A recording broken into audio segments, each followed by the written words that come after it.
t'as 2 jours où c'est les meilleurs jours. Le jour où tu l'achètes, et le jour où tu le vends. Et t'avais des enfants de 15 ans, même des adultes et tout. Les gens, ils tapaient, ils mettaient des coups de poing dans la vitre juste pour dire bonjour. Ils ont recréé Bali dans l'hôtel, dans le resort. C'est de loin un des hôtels les plus beaux que j'ai jamais vu. Elle refait un test de drogue par-dessus. Et la queue, elle était énorme derrière. Et il m'a dit, les Four Seasons, c'est là que tu te rends compte que l'argent, c'est pas mal. On dirait les trucs dans les films où le mec, t'as les grosses villas 2 étages sur le lac en bois et tout. C'est jamais assez gros, c'est jamais assez rapide, c'est jamais assez luxurieux. Tu dépenses combien par mois en ce moment? Hello les amis, bienvenue dans un nouveau épisode du Sad Ben Show, épisode numéro 123. Toujours dans le nouveau bureau, le nouveau setup. On est bien ici dans ce studio qu'on va personnaliser un petit peu, je pense. Yes, on va rajouter quelques livres en fin libre un petit peu partout. Des décors, une plante en fin libre. Des trophées. On a fait pas mal de goodies en plus là récemment. On a présenté aux membres la boutique entre guillemets en fin libre de goodies, même si on facture pas, on propose ça au coût de fabrication. Quelle erreur. Quelle erreur, oh là là, quel socialisme. Dis donc Adam, c'est capitalisme. Ah non, oui. Pour toi, oui. Là, on n'est pas capitaliste là du tout. Ouais, c'est toi qui n'es pas capitaliste là-dessus. Ouais. Pour ce premier lancement, il y a plein de goodies, des gourdes, des sacs, des bonnets, des pulls, des t-shirts, stickers, chaises longues, peluche aussi, petit ours avec un petit t-shirt en fin libre. Chaise longue, chaise longue. Ok, c'est une chaise quoi. C'est une chaise longue, tu sais, au bord de la piscine. Ah. Avec le drap sur lequel tu t'allonges. La couverture de. Ouais, en plus avec le palmier, ça peut être. T'es en vacances, posé au bord de ta piscine, bam, tu mets ta chaise longue et tu te poses en fin libre. Tu bois ton café dans une tasse en fin libre, ton t-shirt en fin libre, maillot de bain en fin libre. Ah, c'est juste je pensais que c'était vraiment, on avait déjà ça. Ah, on les a. Ah, on a déjà ça. On a tout, ouais, on a tout, si, okay. c'est ready, bien sûr. Ouais. On les a pas encore envoyés, on n'a pas encore de chaise longue à la maison, mais peut-être que nous on en prendra une pour montrer. En tout cas ici, c'est sûr, on mettra plein de trucs, je pense. Pour les masterminds, carrément, par exemple, on peut aller Freedom pour faire un mastermind en fin libre. Tu mets les chaises longues en fin libre. Ouais, c'est top. Tu customises selon l'arrivée et on pourrait faire ça. C'est même une prestation que tu peux faire pour les autres masterminds, en fait. Les séminaires, les gens, tu leur demandes leur marque, tu mais un petit markup, tu fais un peu de profit là-dessus et c'est un service intéressant que tu peux faire en plus, quoi. Ouais, carrément. Même si, c'est faisable. Faut que je le puisse prendre à l'avance. Ouais. Les marques sont pas c'est pas ouf, mais c'est un bon petit truc en plus, quoi. Ça peut faire la différence. En termes de marketing, ça peut faire la différence. Petits oignons, quoi. Combien de mastermind on a fait, les gens, ils savent même pas ce que tu fais. Alors, si t'arrives comme ça, tout est fait pour eux, c'est cool. Ouais, en parlant de goodies et de petits vêtements, j'ai toujours eu une idée de projet en tête, tu vois, genre, c'est plus pour moi, je dis après, je peux proposer aussi aux membres, à tout le monde, en fait. C'est avoir des vêtements créés par moi, mais c'est pas en termes de design, tu vois, pas forcément en termes de couleur, design, mais juste, par exemple, avoir des messages, tu vois, des messages bien, quoi, des messages intéressants, tu vois, pour tout le monde. Ok. Ouais, parce que tu le vois souvent dans des gens, ils ont pas des t-shirts, il y a plein d'écriture derrière, mais des fois c'est tout et n'importe quoi, tu vois. Des fois ça n'a pas de sens, des fois c'est un petit peu drôle.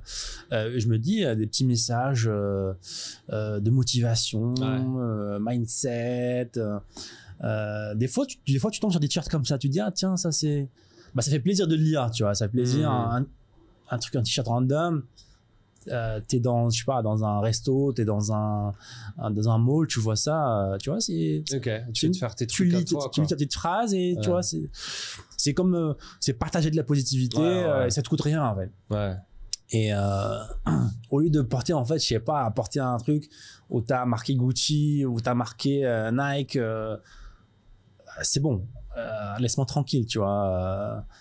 Ce qui est le cas aujourd'hui majoritairement des gens qui portent des t-shirts pour avec des grosses marques, en fait. C'est comme si ils m'ont payé pour faire de leur pub, en fait. Pub, ouais, bien sûr. Ouais. T'es gentil. Ouais, c'est ça. Et je me dis, il y a une niche où il y a une possibilité de faire une sorte de boutique où tu vends des t-shirts avec des messages très simples, positifs, ou je sais pas, un truc win or learn, des trucs comme ça, tu vois. Pas de marque, rien du tout, juste la phrase bien claire, sur un t-shirt simple, une chemise simple. Donc ouais, c'est mon idée pour la retraite. La retraite, c'est pour assurer tes vieux. Non, mais ça peut être un truc, ça peut être une boutique en fin libre, une boutique en fin libre qui propose ça, des petits trucs, partager un message positif aux gens, en fait, tout simplement. Ouais, ok, ouais, c'est pas mal. C'est cool. C'est un petit truc cool, je trouve. Ouais. Parce que l'équivalent, c'est quoi? L'alternative, c'est quoi?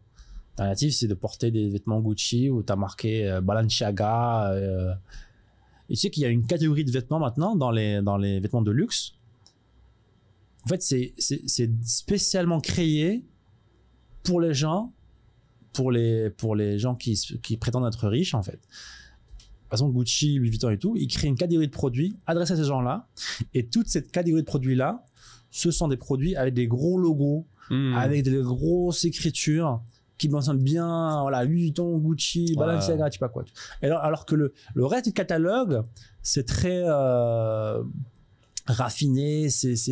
Il faut être un expert pour repérer que tu vois que c'est un Gucci ou que c'est un Louis Vuitton ou que c'est X, Y, Z, tu vois. Ouais, t'as tes marques l'ultra luxe, le vrai old money comme ils disent, t'as même rien des fois. Tu vois, l'Europiana, t'as rien, tu vois. T'as que dalle, tu vois. Et plus c'est gros, bah c'est. Ouais, j'en avais fait on en a parlé un petit peu. C'est la classe moyenne qui veut montrer que je suis riche alors qu'ils n'ont pas les moyens, ils vivent au-dessus de leurs moyens. Je crois qu'il y a eu un commentaire où quelqu'un me dit c'est n'importe quoi, vous dites n'importe quoi.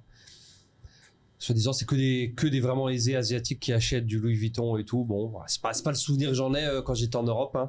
Au contraire, je voyais pas mal de gens qui s'achetaient des ceintures et tout, juste pour montrer avec les gros logos là, Louis Vuitton XL, la grosse ceinture comme ça là. Tu mets le t-shirt dans la ceinture pour bien montrer. Il y en avait partout ça. Et c'était pas des asiatiques remplis d'argent. Hein. Ah non, là. Bien sûr que non. Et encore pire dans les nouvelles générations, c'est que ça maintenant. De toute façon, le Bernard Arnault là et LVMH et tous les autres, leur target en vrai, c'est pas les vrais riches. On parle les vrais wealthy là, on parle des gens centaines de millions et plus. Non, c'est la classe moyenne qui veut devenir riche, qui veut montrer qu'elle est riche. Et ça ils l'ont bien compris. Après, dans certaines gammes, oui, t'as du l'ultra luxe et tout, bien entendu.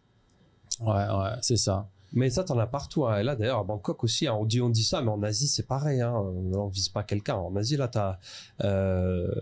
c'est Ben qui me disait ça. Du coup, t'as Louis Vuitton qui va ouvrir je crois que je te l'avais dit, dans le centre, un magasin sur 3 étages encore, avec un café, une boulangerie Louis Vuitton. Donc le magasin en bas pour les faux riches, la boulangerie et le 3e étage privé, sur invitation seulement. Et je pense pas qu'ils vendent la même chose en haut et en bas. Peut-être, mais vous me corrigerez, mais je pense que non. Il y a des trucs spéciaux. Ils savent jouer sur le marketing, l'exclusivité, la rareté. Mais les riches arabes ouvrent Louis Vuitton la nuit sur les Champs-Élysées pour aller faire du shopping avec des collections spéciales, de toute façon. Ils sont forts dans leur marketing là-dessus. C'est sûr, ils créent l'exclusivité. Ils savent que les vrais gens riches, ils sont tellement riches qu'ils doivent se différencier des autres. Donc, comment tu différencies des autres? Tu trouves des trucs uniques, en fait. Donc, eux, ils jouent sur l'exclusivité. Donc, tu as ce sac-là, c'est impossible à retrouver, en fait. C'est impossible à trouver. Ouais, c'est les Hermès. Ouais. Les Hermès, là, où des fois, t'as des filles qui font des vidéos, elles montrent le Hermès, machin. Tous les commentaires, c'est comment t'as fait? C'est impossible de l'avoir, machin. Et le truc, il coûte des milliers et des milliers. Et pour l'acheter, elles s'endetteraient pour l'acheter. Après, elles vont te dire, oui, c'est un investissement, machin. Bon, oui. Ouais, ils sont forts quand même. Ils ont quand même réussi à leur faire croire que c'est un investissement, ça garde sa valeur. C'est smart. C'est smart. Et pour arriver à pouvoir un jour avoir le privilège de dépenser des centaines de milliers d'euros pour acheter ce sac-là, tu dois avoir un historique avec nous. Tu dois déjà acheter plusieurs sacs, plusieurs montres, plusieurs je sais pas quoi, pour arriver un jour potentiellement peut-être avoir l'honneur de dépenser encore plus chez nous. C'est ça. C'est des génies du marketing, tout simplement. Voilà, c'est l'ultime scarcity, un petit peu comme Rolex en ce moment. Hein. Rolex qui a pris ses aises maintenant, pas que maintenant. Hein. Pas que. Mais apparemment, je regardais des vidéos d'experts vraiment, ils disent que ça a jamais été aussi. Après, il y a les réseaux sociaux et tout qui font pousser la chose, mais ça a jamais été aussi poussé ce concept de qui es-tu déjà pour acheter une Rolex? Et ensuite en magasin, achète ça d'abord, puis ça. On te met sur des listes d'attente pendant X années si tu veux ton modèle spécifique. Ouais, le fameux liste d'attente, ça c'est vraiment. Liste d'attente. T'as des mecs, je lisais des mecs en commentaire, je comprends pas, ça fait 4 ans que je suis en liste d'attente et l'expert lui disait bro, comment te dire, ils vont jamais c'est ça en fait, c'est l'expression t'es pas assez bon, gentil pour lui dire non en fait, c'est liste d'attente. Et ça au début pareil, je comprenais pas. Je crois même récemment il y avait un truc liste d'attente, c'était moi un resto, je voulais réserver un resto, il était déjà rempli, tu vois. Au lieu de dire non, il n'y a pas de place, écoutez, je vous mets sur la liste d'attente monsieur, tu vois. Alors pour juste me dire bon, en fait il n'y a plus de place, tu vois. Et ce qui est drôle c'est que c'était à Bali en fait. Ok. Parce que je suis parti à Bali aussi il y a 2 mois. Ok. Je suis parti à Bali. J'avais fait une semaine chaque nuit dans un nouveau hôtel. Ok. C'était challengeant. Pas à refaire. Je pense que si je devais refaire le truc, c'était au moins 2 nuits par hôtel. Parce que le check-in, check-out, déjà, t'es un petit peu perdu. La journée est vite terminée, en fait. Ouais. Mais le problème de ça. Vas-y, dis-nous. Mais donc c'est pour ça qu'à un moment donné, j'étais dans un hôtel très très sympa. Si tu peux nommer. Le Kempinski. Okay. Le Kempinski Bali. Prix de la nuit. Je crois que c'était 400 €, je crois. Ok. C'était la chambre la plus laiteuse possible. C'est l'entrée, tu vois. En Asie aussi, c'est pas mal. Mais je dis ok parce que des fois ça peut monter. Mais il y avait un resto super sympa où c'était sous l'eau en fait. Genre t'avais dans un aquarium, t'avais les poissons qui tournaient autour de toi et tout. Et j'essaie de réserver. Donc t'as un concierge sur WhatsApp pendant ton séjour avec qui tu peux communiquer et tout. Et donc j'essaie de réserver le resto. Il me dit désolé, je te mets sur la liste d'attente. Mais je pars demain, moi. C'est ça, alors que je parlais demain, tu vois. Et ce qui est drôle, c'est que j'ai eu un petit peu la pression et il a trouvé une place. Tu vois, j'ai eu un petit peu la pression, il a dit on va voir ce qu'on peut faire. On a trouvé une place pour toi, monsieur. C'est ça le luxe aussi, hein. C'est la rareté, il joue sur ça, hein. C'est smart. Smart. Qui es-tu, etc. Et du coup, t'avais fait quoi dans ces hôtels-là, dans cette semaine à Bali Alors, j'ai oublié les noms exactement, mais ce qui m'a marqué à vie, c'est le Four Seasons. Four Seasons, Ubud. C'est incroyable. C'est incroyable. Et je me rappelle, j'avais pris une story de l'hôtel. Il y a un ami qui a répondu à la story. Je disais, c'est super et tout. Et il m'a dit, les Four Seasons, c'est là que tu te rends compte que l'argent c'est pas mal. Que l'argent c'est bien quand même.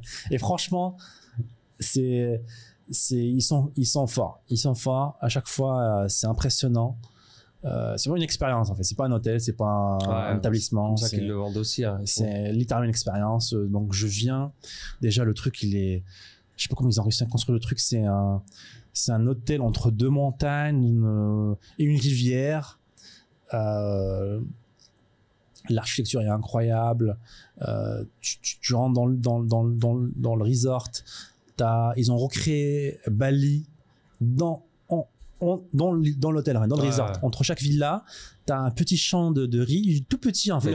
Et avec un agriculteur qui fait le riz en fait, qui bosse pour de vrai en fait.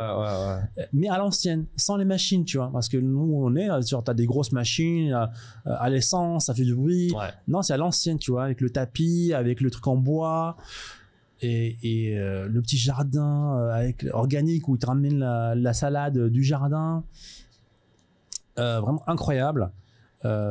Toute la semaine, en fait, tu peux ne pas sortir de l'hôtel en fait. Tu peux vivre, et à chaque fois, c'est ça que je trouvais à chaque fois intéressant dans les Four Seasons, c'est que tu peux vivre le meilleur de la culture du pays dans l'hôtel en fait. T'as les plats typiques du pays qui sont tous là-bas, faits par vraiment des locaux à 100%. La musique, pareil, à chaque fois, tous les jours, il y avait un groupe de musiciens balinais, locaux, des vrais locaux, avec les habits traditionnels. Tu trouves même pas dehors. Des danseuses balinaises originaux avec les costumes et tout. Et ce qui était intéressant, c'est que chaque jour, il y avait un événement différent dans l'hôtel. Matin et soir, en fait. Donc, tu pouvais littéralement rester toute la journée là-bas, en fait. Et c'était vraiment paradisiaque.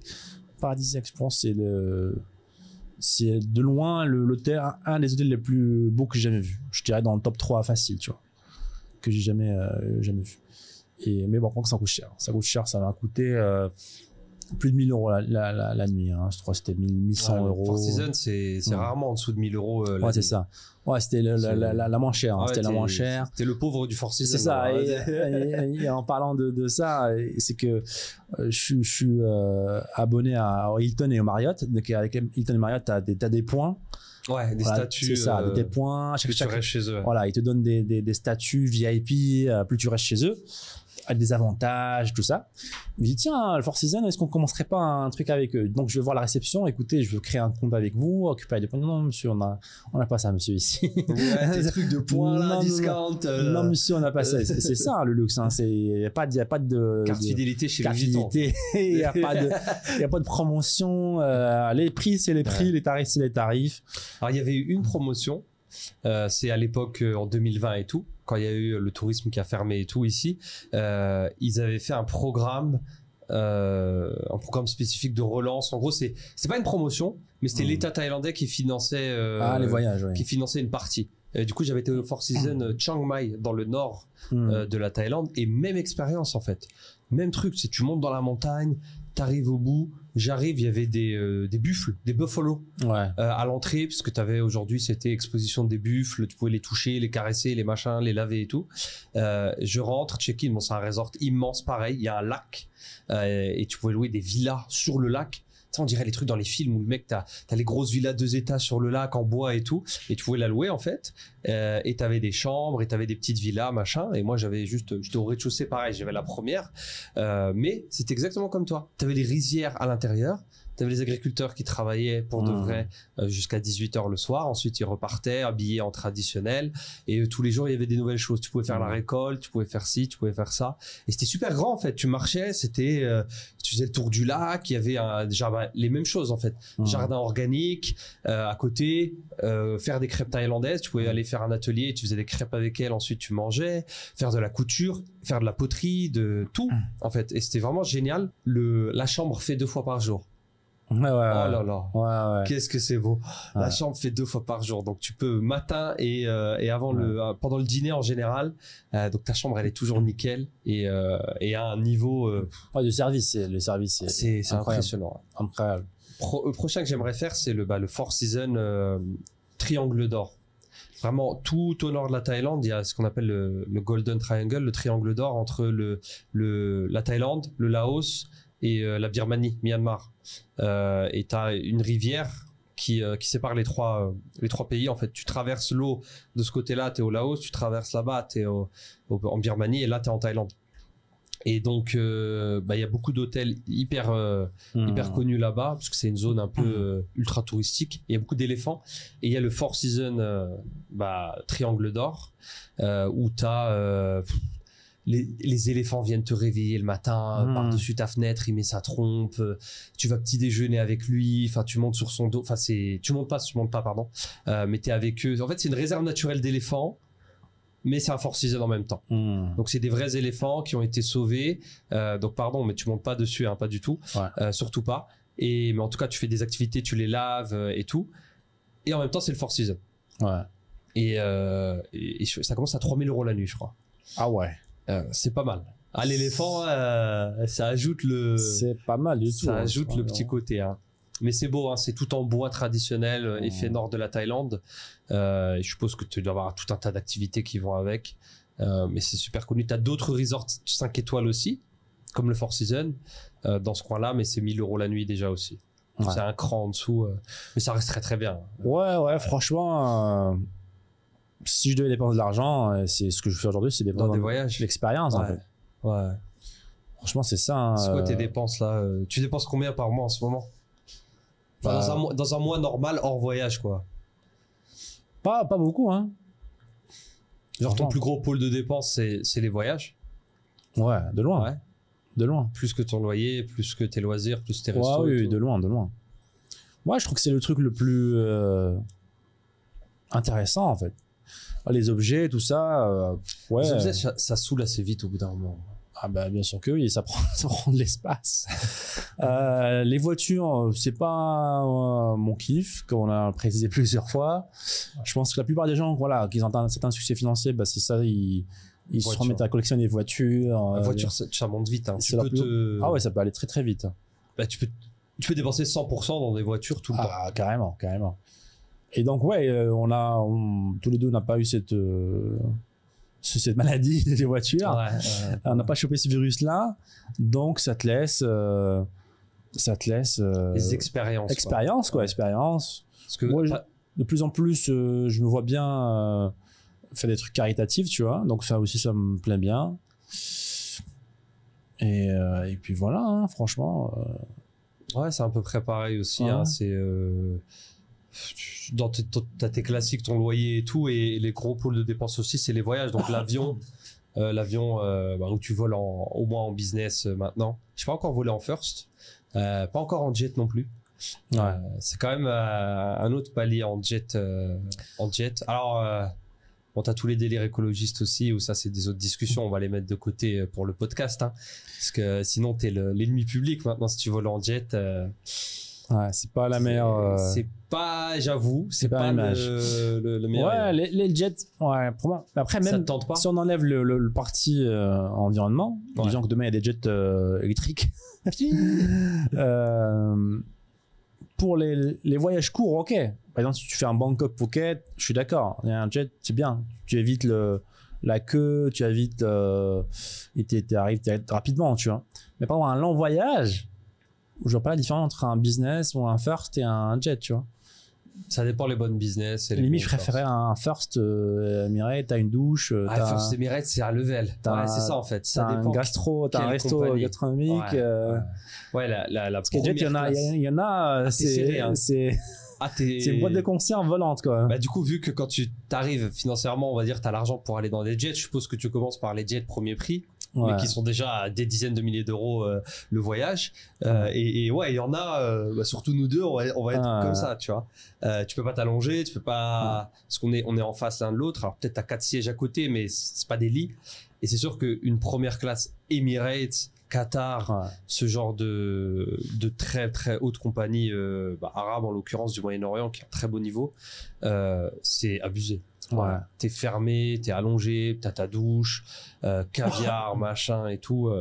Donc ça, en fait, j'avais écouté un podcast et les mecs en parlaient, ils disaient juste, c'est insolent, hein, mais les mecs, ils interviewaient un mec qui avait un jet, tu vois. Et il dit, mais pourquoi tu voles pas en first dans des compagnies comme ça? T'es dans ton hublot, c'est fermé, c'est limite des chambres fermées à clé, il y a personne. Tu vois, mais les check-in avec les gens, tu vois, avec le bas peuple. Enfin, il a pas dit ça, mais en gros, il a dit, passer la sécurité avec les autres et tout, machin, ils veulent l'exclusivité d'être seuls, tu vois. Ah, mais c'est sûr que le check-in, passer la douane, c'est un des pires trucs. Il veut pas passer la douane avec le mec qui est en économie, tu vois. C'est ce côté. Moi, c'est même pas, bien sûr, élitiste, ça c'est vraiment, ça c'est pas. Un peu je suis un noble, toi tu es un bas peuple, quoi. Ouais, moi je suis pas encore arrivé à ce niveau-là. C'est pas nous les amis. Hein, c'est pas le meilleur endroit, quoi, pour être c'est pas cool, hein. Te faire fouiller, le mec qui te regarde bizarrement, vas-y. Puis c'est long des fois. Bah oui, tu passes 3 heures debout. Ouvre ta valise. Je t'ai pas dit à Paris. Je vous l'ai pas dit du coup dans le podcast parce que dans l'épisode précédent on parlait de voyage. J'étais en Turquie avec mes parents et mes 3 frères et on arrive à Charles de Gaulle. Donc on fait le check-in, on fait la sécurité machin. Et je sais pas pourquoi, ma femme fait une fixette sur moi. Et donc j'avais vidé mes affaires dans le bac là où tu fais passer ça au rayon X. Elle prend mes affaires, donc j'avais fait leur test de drogue, mais qu'est-ce que c'est lent, qu'est-ce qu'elle en fait plein des tests. Elle met une étiquette, tu sais, ils ont une languette, elle le remet dans la machine. Et du coup moi dans mon bac, j'avais mon PC, j'avais un clavier sans fil, une souris, elle faisait une étiquette, une machine pour tous les trucs. Et c'est quoi, c'est ma tête qui te repasse pas. Bref, elle a tout fait, tout est négatif, elle prend le bac. On va repasser au rayon X pour être sûr. Et sûr de quoi? Elle repasse au rayon X, le bac, elle refait un test de drogue par-dessus, sur tous les trucs. Et la queue, elle était énorme derrière. Elle s'en foutait complètement. Et bien sûr, elle avait retourné tout mon sac, machin, dans tous les sens. Elle avait tout, mes câbles et tout, c'était dégueulasse. Elle a tout jeté. Suivant. Ouais. Et j'avais un touriste asiatique à côté de moi, il m'a regardé. Est-ce que c'est mon tour? Oh, very, very hard. Ouais. Et je sais pas. Franchement, j'ai pas mal voyagé aussi. C'était l'une des expériences. Ça a duré, hein. Là, je voulais faire la rapide. Ça a duré, tu vois. Vraiment, ça dure pas trop longtemps, ça. Vraiment, moi, c'était la première fois à Charles de Gaulle où elle fait un test languette par languette sur chaque objet et entre chaque objet, elle le passe dans la machine de drogue, là. Moi, j'ai eu juste sur mes vêtements. Moi, j'ai jamais eu sur la maison. J'ai eu les vêtements aussi. Je sais pas ce jour-là. Ouais. Mais apparemment, j'ai compris qu'après, la destination Turquie, parce qu'après, pareil, on passe la sécurité. Police douanière qui vient dans la file. Tu sais, quand tu commences à monter dans l'avion, tu mets le passeport. Police douanière qui vient, qui nous intercepte avec mon père et ma mère et mes enfants, qui demande à mon père, vous allez où? On vient de scanner le passeport pour aller en Turquie, tu vois. Tes frères, tu veux dire, hein. T'as dit tes enfants. Mes frères, pardon. Qui demande à mon père et à nous, vous allez où? Alors qu'on vient de scanner le passeport pour aller en Turquie et on monte dans l'avion. Ouais. Turquie, où ça? À Istanbul. Pourquoi? Ouais. Tourisme. Combien de temps? Combien d'argent vous avez? En cash? Oui. Vous avez du cash? Ouvrez le sac. Il nous faut un truc. Apparemment, soi-disant, il y a beaucoup de transactions de flux monétaires là-bas en Turquie et beaucoup de faux aussi. Il y a beaucoup de gens qui reviennent avec du faux. Donc, ils partent avec beaucoup de cash et ils reviennent avec du faux Louis Vuitton, du faux tout. Parce qu'il y a beaucoup de fake. Ouais. Et ils reviennent le vendre en France. D'accord. D'où la police douanière qui vient. Ils n'ont pas demandé que à nous, hein, ils ont demandé à d'autres personnes. Apparemment, beaucoup de personnes font ça, quoi, en Turquie. Et ça passe assez souvent. C'est pour ça que en fait, j'ai regardé après. Je comprenais pas pourquoi. Et tu leur demandes pas, eux, ils vont pas te répondre. Et j'ai vu un reportage sur YouTube de gens, un couple qui vient, ils ouvrent leur valise et il n'y avait pas d'habits en fait. Il y avait que des sacs à main Louis Vuitton et tout. Et ils disent c'est quoi ça? C'est des souvenirs. Et ils avaient genre 60 kilos de Louis Vuitton là-dessus. Mais ils étaient pas malins parce que le mec s'était mis une sacoche, tu vois. Il avait les tongs Louis Vuitton, la sacoche, le t-shirt Louis Vuitton et il marchait comme ça dans l'aéroport. Il revenait de Turquie, tu vois. C'était j'avoue, en Turquie, ils se cachent pas quand même. Hein, le fake, il est là. Le fake et tout. Bah, c'est une grosse partie du tourisme qui vont là-bas. Beaucoup de gens vont aller là-bas pour acheter du fou parce qu'il est très bien fait, le fou. Et il est très, très là. Tu vois, dans le grand marché, il est très, très présent. Ouais, il est très présent. Et la qualité du four, elle est supérieure. Le cuir et tout, un peu, et le textile aussi. Ouais, c'est très fort là-dessus. C'était marrant. Mais bon, les voyages, oui, c'est sûr que dans des bonnes business class, de bonnes compagnies, t'as des trucs vachement cool. Donc, ça fait des dépenses, mais ça fait des expériences aussi, quoi. Ouais, carrément. Et c'est drôle. Il y a quelques semaines, quelques mois, j'avais croisé un ami. Il était en train de voir sur son téléphone, il est en train de regarder les différents jets, tu vois. Il veut acheter un jet et justement, c'était drôle. Pendant notre conversation, en train de regarder un catalogue de jets privés. Et pour de vrai, je sais qu'il va l'acheter, tu vois. Parce que lui, il veut s'installer à Bangkok, mais il fait souvent de l'aller-retour en Chine. Donc pour lui, c'est intéressant. Il veut faire aussi Bangkok, Phuket, Chine. Donc dans ce cas, un jet privé pour lui, ça peut être intéressant. Ouais, j'avais vu, il y a un mec qui buzz sur YouTube, un vieux un peu de Londres, là, pas un vieux, mais qui a une cinquantaine et quelques vendeurs de jets. Il a une chaîne YouTube. Il filme ses interactions sur comment vendre un jet et tout. Il a un écran géant où il te montre la carte du monde et il a fait coder une app où en gros il a un petit truc tic et il choisit ok, combien de personnes? 6. Donc il tape le 6 et ça te met tous les modèles de jet disponibles à l'écran. C'est un gros écran, hein. Genre qui doit faire 4 mètres sur 10 mètres, tu vois, un truc énorme. Et il te met la carte du monde en cercle où ton jet peut voler, etc. Quoi. C'est pas énorme, hein. Bah oui, bien sûr. Du coup, j'ai vu une vidéo d'un mec sur YouTube qui dit qu'il a 30 millions pour acheter un jet. Et il lui dit 8 personnes. Et il lui dit, ouais, les plus gros voyages, ce serait Londres-Dubaï. Et le mec lui montre la carte. Et pour 30 millions, il peut faire Londres-Dubaï. Mais Dubaï-Londres, à cause des vents, c'est chaud. Donc ouais, pour les grands voyages, ça chiffre énormément. Et il lui montre les coûts, en fait. Faut que tu payes le pilote tout le temps, les équipages. En fait, t'as les coûts fixes que tu vas payer tout le temps et t'as les coûts en plus quand tu voles là-dessus. Donc à l'heure, ça faisait, en ayant acheté le jet, 30 millions, à l'heure, t'étais à $5,000 l'heure, quoi. En plus, quoi. Donc il disait, bah t'as deux choix, soit tu loues ton jet quand tu l'utilises pas tout le reste du temps. Mais il disait, mais c'est des problèmes de riches. sais, mais après, tu veux pas que les gamins ils viennent, ils renversent du coca sur la moquette. Ce qu'ils disaient dans un jet, tout coûte cher. Tu veux changer les sièges, c'est 200 000 euros. Un siège pour changer ou un canapé, quoi. Franchement, je trouve que c'est un gros jouet quand même. C'est un peu du gaspillage quand même, je trouve. Parce que dès que tu rentres dans ce monde-là, bah, qui a le plus gros jet, tu vas. Ouais, c'était ça. Tu veux le Gulfstream, tu veux le Bombardier. Bien sûr, hein, tu vas chercher le nouveau modèle, tu vas. Voilà, je pense qu'il y a des meilleures utilisations de l'argent que acheter des jets ou encore un yacht. Peut-être un petit bateau, peut-être si tu es vraiment passionné par la mer. Je sais que mon père, il kiffe ça. Mais c'est des trucs vraiment, voilà. Je sais que c'est pas un investissement, c'est un gouffre à argent.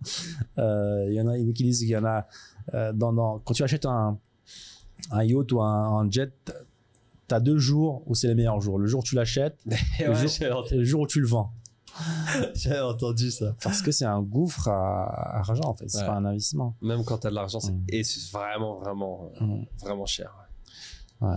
Ah, c'est drôle quand tu vois des fois un petit peu quand tu tombes dans l'Instagram de luxe et tout, t'as toujours des mecs, ils sont un yacht, ils se comparent au yacht à côté qui est 3 fois plus grand, tu vois. Ouais. Comme s'il avait rien, tu vois. Le mec, il a un truc qui vaut moins à 10 millions et il se compare au truc qui est plus gros. Ah ouais, et c'est une course sans fin, en fait. Ah, t'as le yacht. Bah après, c'est la fin, tu l'attends.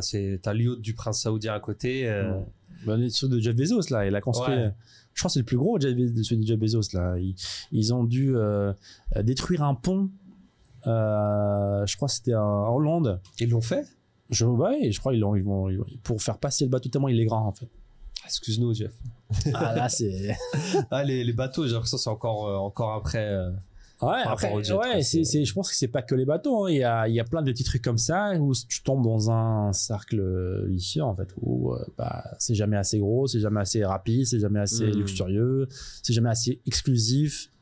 Ah ouais, j'avais vu, toi, d'ailleurs, pour dans le podcast de Jet et First Class dont tu parlais, aux États-Unis, tu as un petit service, une sorte de fast track, encore plus, tu vois, où tu passes par derrière et tu fais ta sécurité tout seul et tu montes dans l'avion en premier en first class. Ouais. Donc en fait, t'as vu personne à part le pilote. Wow. Et t'avais vraiment des célébrités ou des riches qui ont pas de jet ou qui veulent pas en jet, ou des très très riches, mais ils prennent ça apparemment maintenant aux États-Unis. Quoi.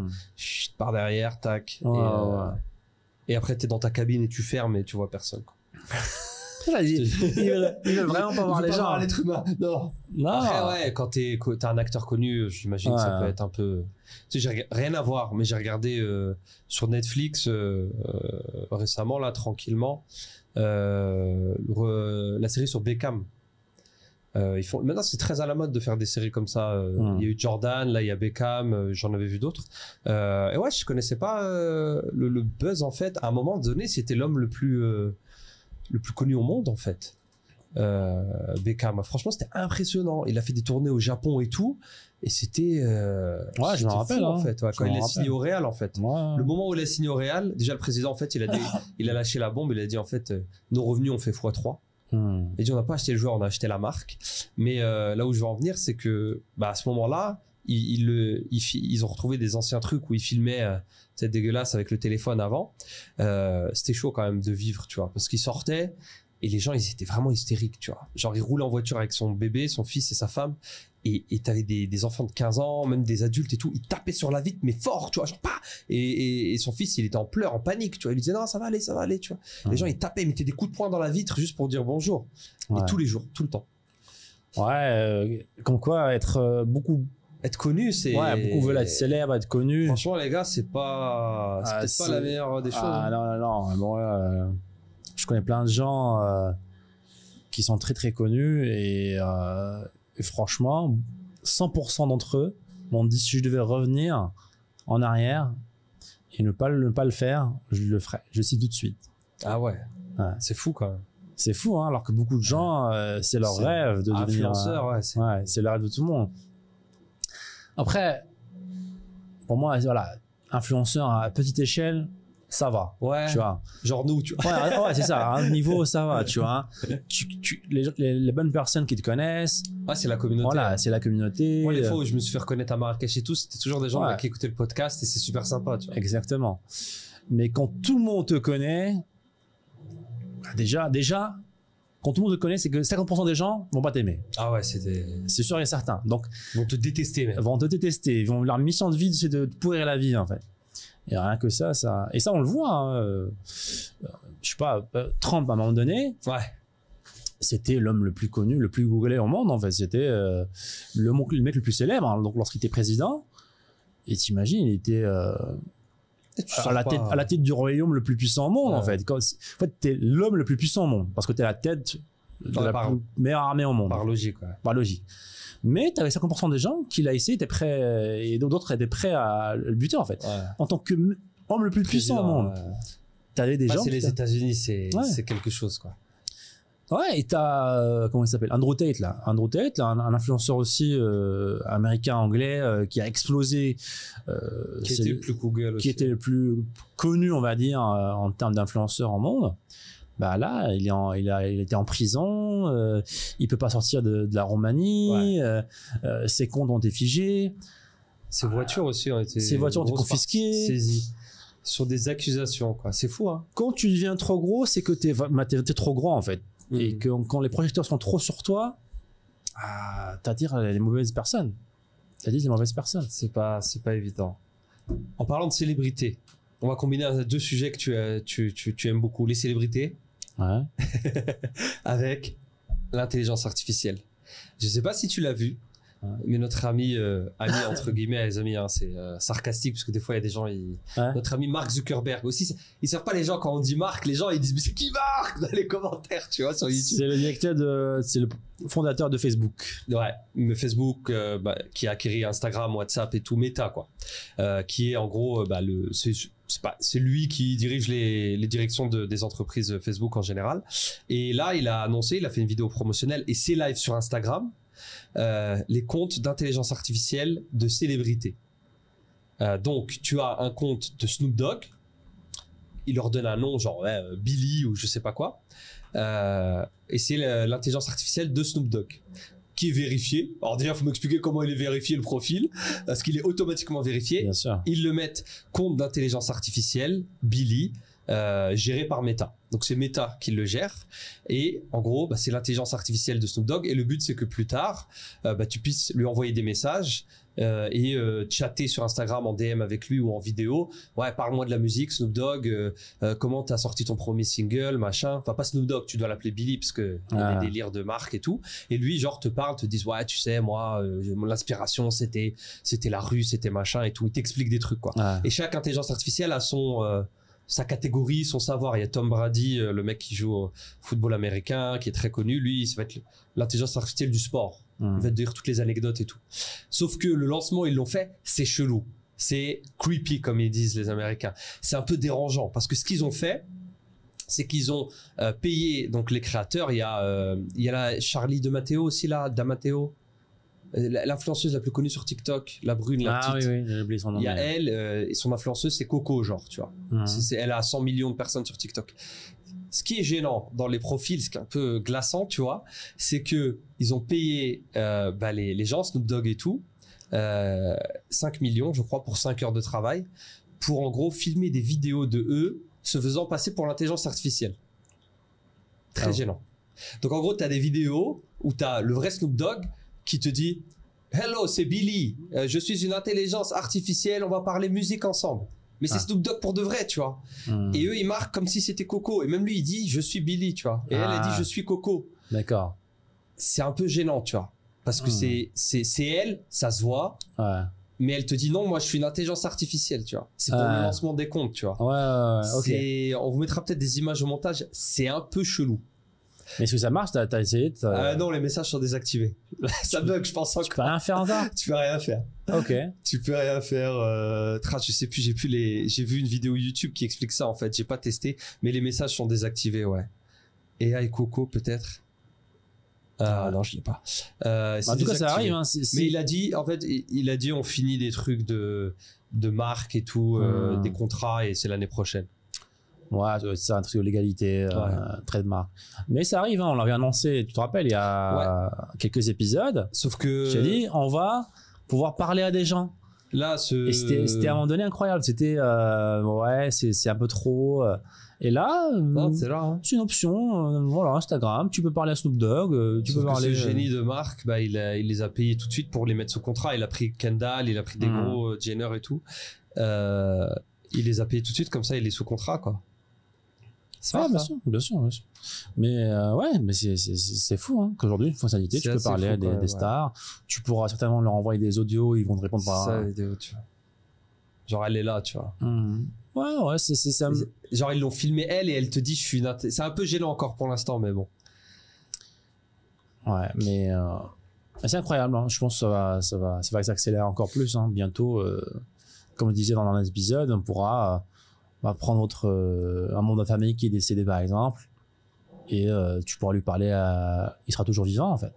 Ah mais comment faut qu'il filme avant des choses je pense où tu retrouves ces vidéos. Ouais, c'est en historique. Je pense, ils en sont pas encore là mais ça va arriver. Mais ça va arriver, bien sûr. Ça va arriver. Mais ce culte de la célébrité un peu cringe. Là, comme tu m'as dit, Snoop Dogg, ils ont filmé 5 heures de vidéos. Pour l'instant, ouais. Ouais, 5 heures de vidéos où il va juste. Je prends l'animation, mais la data, ils l'ont déjà. La réponse de Snoop Dogg, ce qu'il dit, son historique. Il n'a pas à tout répété, tu vois, il y a juste 5 heures où il ouvre sa bouche. Après, ils mettent le son sur ses lèvres, entre guillemets. Quoi. Exactement. Donc là, rien n'empêche que dans quelques mois, hein, pas même d'année, quelques mois, demain, tu pourras parler à quelqu'un de ta famille, tu pourras aller version de toi-même à toi-même. Tu pourras créer un mastermind de 40 Adam. Et ouais, c'est tout à fait possible. Même si ça a ralenti un petit peu depuis le lancement, parce que depuis le lancement ça a enchaîné. Je sais pas si tu te rappelles, on a fait 3 épisodes. Ouais, au début c'était sur les c'était bam bam bam, c'était genre ils étaient à 120 km/h et là il y a eu un petit ralentissement quand même. Il y a eu quelques problèmes techniques on va dire, mais ils sont en train de les résoudre. Et ça peut repartir. Ce qui fait peur un petit peu avec ça, c'est que ça peut partir très vite en fait.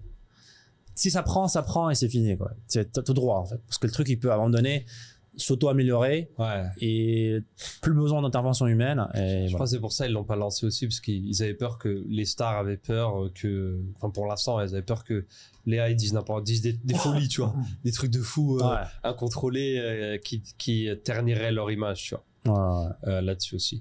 Ouais. Bah c'est très. Moi je suis encore un peu boomer par rapport à ça. Hein. J'ai du mal à être hyper excité et tout par rapport à chatter avec ma célébrité favorite, j'en ai pas, tu vois. Ouais, mais les autres possibilités, je pense, sont pas. Ouais, un mentor, peu importe, tu peux parler avec. Ouais, c'est vrai. Ouais. Mais je suis encore un peu boomer au fond, tu vois, pour l'instant. Et ça me fait marrer parce que tu sais, c'était ce midi, je mangeais un truc et j'ai vu une série sur Netflix aussi sur Spotify. Sur la création de Spotify en Suède. Et c'est pareil, dans la série, t'as le mec qui invente Spotify et tout, et t'as les maisons de disques et t'as genre le CEO, le président de Sony Suède. C'est l'ultime boomer dans la série. Mais 20 ans plus tard, ça fait rire. Alors c'était en 2004. Bien sûr. Et le mec, il dit, mais quoi appuyer sur un bouton, avoir une musique qui sort, mais de quoi vous parlez là? Il est où le CD? Et le CD, et l'usine, et le packaging, le designer qui a fait le logo du CD, tu vas le mettre au chômage, tu vois. Mais toi, comme tu le vois, tu te dis, mais qu'est-ce qu'il raconte? Ça n'a aucun sens. Mais pour lui, à 20 ans, c'était tout à fait logique. L'industrie du CD, t'écoutais ton CD, c'était comme ça, il fallait payer 20 € le CD, l'artiste, parce que machin. Et je me dis, tiens, c'est marrant, il est un peu ridicule dans la série, parce que 20 ans plus tard, et je me dis, purée, ouais, dans 20 ans, les gens vont faire des documentaires sur nous, on comprenait pas le. Bien sûr, c'est la même histoire pour Netflix aussi, avec les films, les petits blockbusters, les magasins de location de DVD et tout. Même les cinémas, la même histoire. Putain, j'ai oublié un autre truc, mais voilà, Netflix et Spotify et Nokia, le plus gros truc en fait.